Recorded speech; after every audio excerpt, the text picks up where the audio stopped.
किसान भाइयों नमस्कार जी, कैसे हैं आप। आज दीपावली का दिन है, आप सबको बहुत बहुत मुबारकबाद। वैसे किसान की जो खुशी है ना, उसकी फ़सल के साथ ही जुड़ी हुई होती है। तो हमने भी सोचा कि हम दीपावली पे पटाखे वगैरह तो चलाते नहीं हैं, तो सोचा आज के दिन आलू की जो लगी हुई फ़सल है उसका भ्रमण करते हैं और उसमें से कुछ सीखने की कोशिश करते हैं और आपके साथ साझा करते हैं। ये जो हम लोग एक छोटी सी कोशिश कर रहे हैं जो वीडियोस डाल के आपसे बात करने की, उसका कई बार हमने पहले भी कहा है कि उसका मकसद ये है कि जो किसान बहुत सालों से, कहिए कि 10-20 सालों से आलू के बीज के लिए परेशान हैं, पर बीज नहीं मिलता, उनकी पसंद का बीज नहीं मिलता, ख़ास तौर पे यूपी, बिहार, मध्य प्रदेश, फिर उसके बाद और भी कई जगह हैं। तो हमारा मकसद ये है कि कुछ ना कुछ ऐसी बात करें कि बीज को पैदा करने का ज्ञान बढ़ाते जाएं, धीरे धीरे आप खुद अच्छा बीज पैदा करें और उस अच्छे बीज को फिर आप दूसरे किसानों में भी दें ताकि उनकी भी फसल अच्छी हो। और अगर बीज अच्छा होगा तो फिर जो राशन की फसल है उसमें भी फिर पैदावार अच्छी आएगी और आपकी जो पॉकेट है, जेब है, उसमें ज़्यादा पैसे आएंगे फिर, और दिवाली मनाने का आपको मज़ा भी आएगा। ये हमारी ख्वाहिश है और बहुत ये गहरी ख्वाहिश है, ये अब सर चढ़ बोलने लगी है। हम परेशान रहने लगे हैं कि किसान जो है वो कहाँ जाए। मतलब हमें दुख है इस चीज़ का, किसान कहाँ जाए। वो खेत छोड़ के अब ये तो जा नहीं सकता कि भी 100 किलोमीटर 50 किलोमीटर पे कृषि विज्ञान केंद्र है या कोई यूनिवर्सिटी है। वो खेत से निकलना बड़ा मुश्किल है उसके लिए, खेत के काम कभी ख़त्म नहीं होते। तो हम चाहते हैं कि आलू के बारे में अच्छी जानकारी इतनी डाल दें कि जो आपकी जेब में, आपकी पॉकेट में जो फ़ोन है उस पे चीज़ पड़ी हो और आप उसको देख सकें और कुछ ना कुछ उससे आपको सहायता हो। ये हमारी मंशा है, हमारा इरादा है, ये जो भी हम कर रहे हैं। और इसमें मेरे साथी छुट्टी वाले दिन आके भी हमारी मदद करते हैं।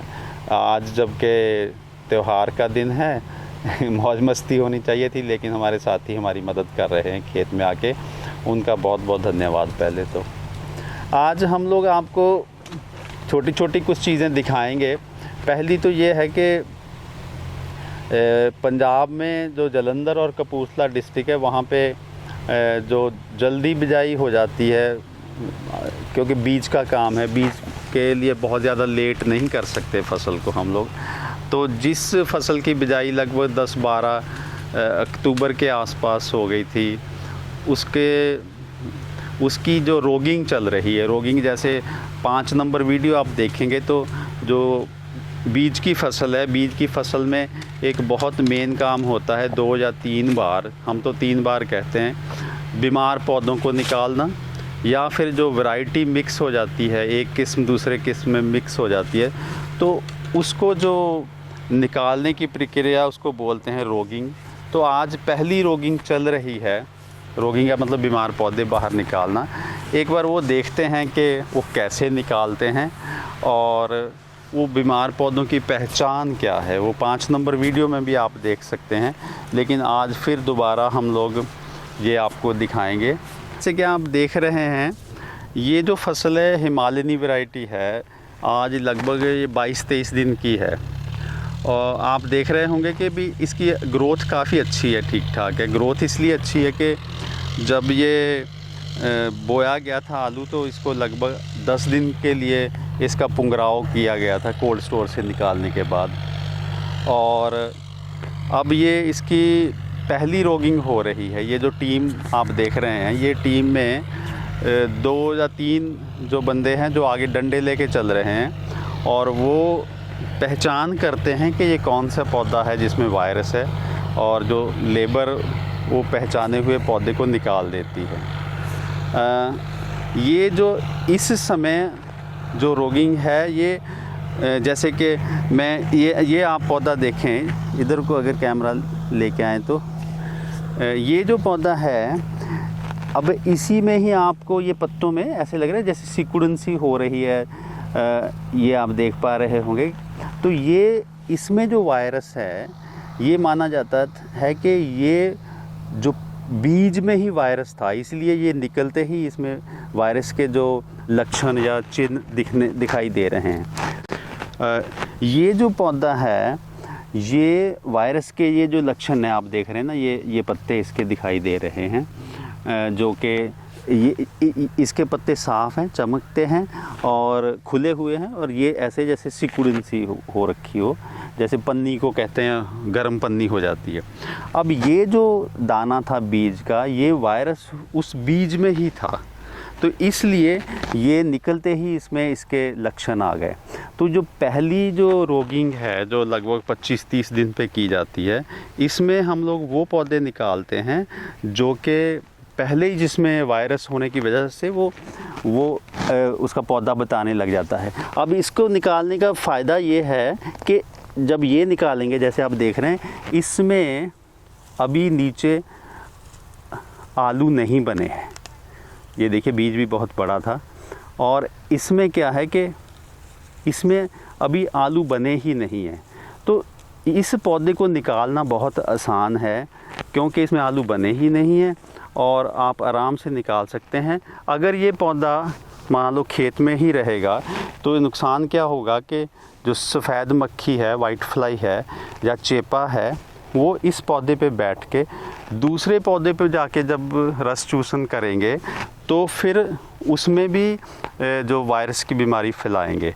तो किसान भाइयों, ये बहुत ज़रूरी है कि ये 25-30 दिन पे आप खेत में घूम जाएं।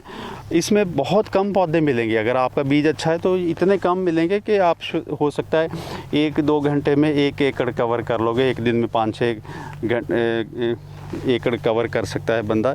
लेकिन ये है कि ये फिर आगे जो फैलना है उसको बहुत कम हो जाएगा, वायरस का फैलना।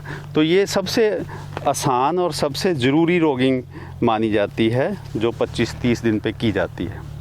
और जब ये बाद में हम वो भी दिखाएंगे। अब अगली रोगिंग आएगी लगभग 15-20 दिन बाद। जब 15-20 दिन बाद आएंगे तो उस समय नीचे दाने बन चुके होंगे छोटे छोटे।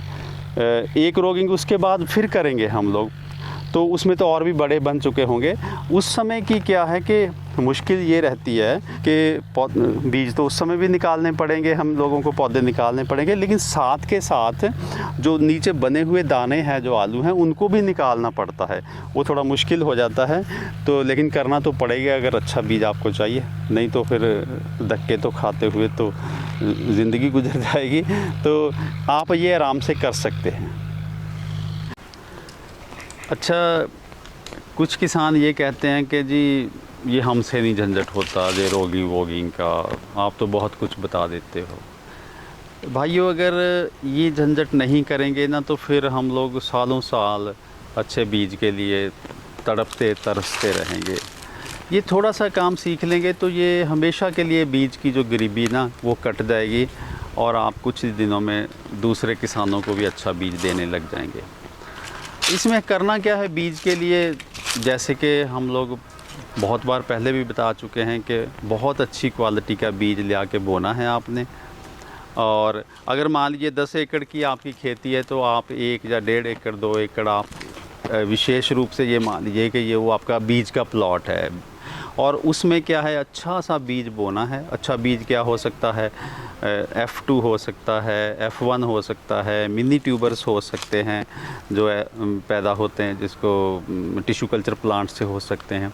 उस जो छोटे प्लॉट को, जो सीड प्लॉट है, उसमें सब कुछ करिएगा। बाकी जो आपका मान लीजिए 10 में से 8 एकड़ है, वो आप राशन की फसल की तरह करिए। उसमें हम नहीं कहते कुछ भी करने को, ये सारे में नहीं आपने करना। हाँ, अगर आप काम ही बीज का कर रहे हैं, टोटल खेती बीज ही अगर आपने बेचना है, तो फिर सारे में भी कर सकते हैं।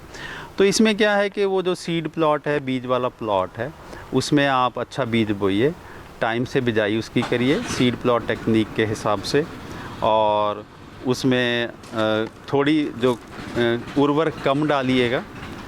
बीज वाली फसल क्योंकि 200 जो कट्टे से ज़्यादा तो हम लेते ही नहीं एकड़ का, बीज वाली जो फसल होती है, नहीं तो ओवरसाइज़ हो जाएगा। उसमें उर्वरक खाद कम डालिएगा थोड़ी।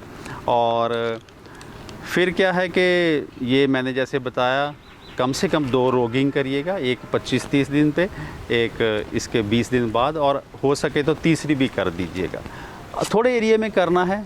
और इसी बीच में आपने जो ये 70-75 दिन की फसल होगी, जैसे ही वो बाहर निकल आएगी तो आपने चेपा और सफ़ेद मक्खी को कंट्रोल करने के लिए हर 10-12 दिन पे स्प्रे करनी है, ताकि वो वायरस को एक पौधे से दूसरे पौधे तक ना फैलाएं। फिर आप देखिएगा कि आपका बीज बाकमाल सोने जैसा बीज आप पैदा करेंगे। जब बीज अच्छा हो जाएगा तो जो बाकी के आपके 8 एकड़ है ना, उसमें भी पैदावार खूब होगी और आपका पूरे एरिया में नाम होगा कि भाई ये देखो, ये किसान जानता है खेती कैसे करनी है। और ये वीडियो वगैरह हमारे जो चैनल पे देखिएगा, फिर एक आधी ट्रेनिंग ले लीजिएगा, मेरठ से ले लीजिएगा जो हमारा स्टेशन है, आप जलंधर से ले लीजिएगा। तो इस तरह से करके एक आप शानदार बीज पैदा कर सकते हैं।